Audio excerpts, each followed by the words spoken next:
नमस्कार प्यारे भाइयों बहनों और मेरे प्यारे बच्चों। ये कहानी एक चिड़िया की है। उस चिड़िया ने एक किसान के खेत में 2 अंडे दिए। उन अंडों में से थोड़े दिनों बाद बच्चे निकल गए।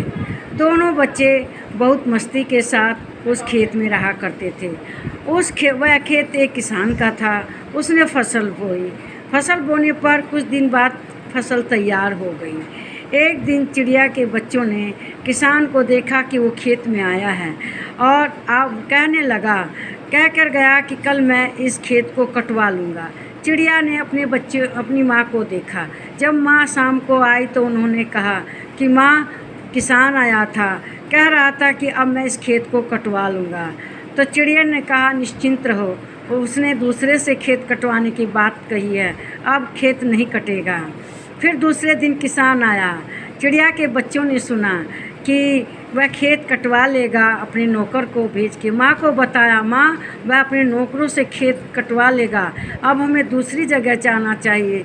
चिड़िया ने कहा, निश्चिंत रहो।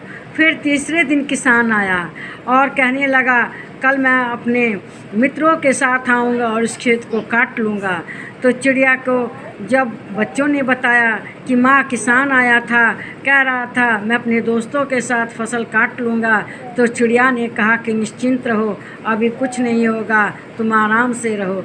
लेकिन तब एक बार किसान आया शाम के समय। उसने कहा, मैं खुद आकर इस फसल को काटूंगा। जब चिड़िया के बच्चों ने यह बात बताई कि माँ को खुद आकर खेत काटने की बात कह रहा था, तब चिड़िया ने कहा, अब तो निश्चित हमें यहाँ से चले जाना चाहिए, क्योंकि अब वह निश्चित ही इस खेत को काटेगा। जो काम आदमी स्वयं ठान लेता है वह